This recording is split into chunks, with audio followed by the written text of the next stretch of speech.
साल 2023 में security forces के दहशतगर्दों के खिलाफ मौसर इकदाम। साल 2023 में खित्ते में बदअमनी की सूरत हाल के पेश नजर मुल्क की दिफा, सलामती और दहशतगर्दी के खिलाफ मौसर इकदाम किए गए।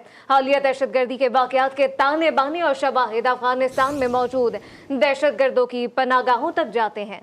रवा साल 2023 में सिक्योरिटी फोर्सेस की जानिब से मुल्क भर में 18,736 इंटेलिजेंस बेस्ड ऑपरेशन किए गए।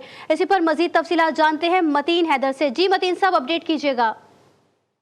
जी बिल्कुल, साल 2023 में सिक्योरिटी फोर्सेस के दहशतगर्दी के खिलाफ इंतहाई मौसर इकदाम रहे और जिस तरह आपने खुद बताया कि 18,736 खुफिया मालूमात की बुनियाद पर जो ऑपरेशन थे वो किए गए और इन ऑपरेशन के नतीजे में 566 दहशतगर्द जहन्नम वासिल किए गए, जबकि 5,161 दहशतगर्दों को गिरफ्तार भी किया गया। साल 2023 में सिक्योरिटी फोर्सेज ने बरवक्त कार्रवाई करते हुए मुतअद्दिद इंतहाई अहम मतलूब दहशतगर्दों को भी जहन्नम वासिल किया। खुफिया मालूमात की बुनियाद पे किए गए ऑपरेशन के बायस गुलजार इमाम शंबे और सरफराज बंगलदेव बलूचिस्तान यानी बलोच नेशनल आर्मी के अहम तरीन कमांडर्स ने दहशतगर्दी छोड़कर कौमी धारे में वापस शमूलियत अख्तियार की। बलूचिस्तान में 15,063 इंटेलिजेंस बेस्ड ऑपरेशन किए गए, 109 दहशतगर्दों को जहन्नम वासिल किया गया। सूबा केपी में 1,942 इंटेलिजेंस बेस्ड ऑपरेशन किए गए, 447 दहशतगर्दों को जहन्नम वासिल किया गया। पंजाब में 190, गिलगित बल्तिस्तान में 14 और सिंध में 1,987 इंटेलिजेंस बेस्ड ऑपरेशन किए गए, जबकि 10 दहशतगर्दों को सिंध में जहन्नम वासिल किया गया। दहशतगर्दी के खिलाफ जंग में पाकिस्तान की मुसल्लह अफवाज, दीगर कानून नाफिज करने वाले इदारों और अवाम ने बेलौस कुर्बानियां दी। दहशतगर्द हमलों में पाक फौज के 260 से जायद अफसरान और जवानों समेत 1,000 से जायद अफराद ने वतन अजीज की खातर अपनी जानों का नजराना पेश किया।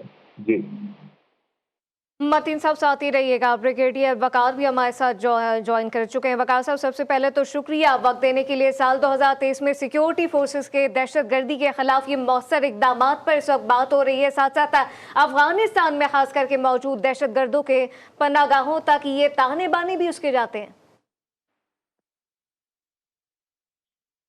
तो टेररिज्म पे जीरो टॉलरेंस है और जो लोग लड़ना स्टेट के साथ स्टेट उनका कला कमा करेगी। दूसरी जो ऑप्शन दी गई वो थी, अगर कोई हथियार डाल के मेन स्ट्रीमिंग में आना चाहता है, जैसा बलूचिस्तान में आपने देखा गुजार इमाम शंबे हैं या सरफराज बंगलदेव की प्रेस कॉन्फ्रेंस आई, उसमें सैकड़ों सब नेशनलिस्ट ग्रुप से उन्होंने हथियार डाले और उनको बिल्कुल स्टेट में और जो उनकी डेवलपमेंट है उसमें हिस्सा भी दिया जाएगा।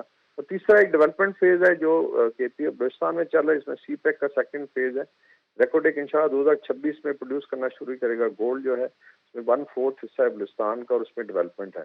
उसमें एक और भी है कि 2024 इंशाल्लाह डिसाइसिव होगा, बिकॉज उसमें डिसाइड यही हुआ है कि इसमें कला कमा किया जाएगा, बिल्कुल जीरो पे लाया जाएगा। इंशाल्लाह इसमें कामयाबी भी होगी। फिर रिपेट्रिएशन है इलीगल इमिग्रेंट्स की, वो भी बड़ी ज़रूरी थी, बिकॉज उसमें जो स्पेस बनी हुई थी यहाँ पे, जब आपको पता ही नहीं है कि लाखों लोग इलीगल रह रहे हैं, उसके अंदर फिर स्पेस एक क्रिएट होती है। उसमें भी आई थिंक 25% अब कह लें लोग जा चुके हैं वापस, उससे बड़ा फर्क पड़ेगा।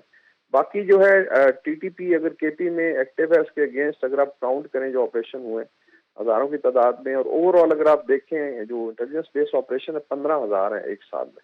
इसका मतलब है पर डे अगर आप उसको गिने तो ये तकरीबन 50 से 60 ऑपरेशन पर डे हो रहे हैं, जो एट टाइम आवाम को नजर नहीं आते लेकिन ये क्वाइटली हो रहे होते हैं। और वही वजह है इसी पर बात करने के लिए मतीन साहब और ब्रिगेडियर रिटायर्ड वकार साहब हमारे साथ मौजूद थे। आप दोनों का शुक्रिया।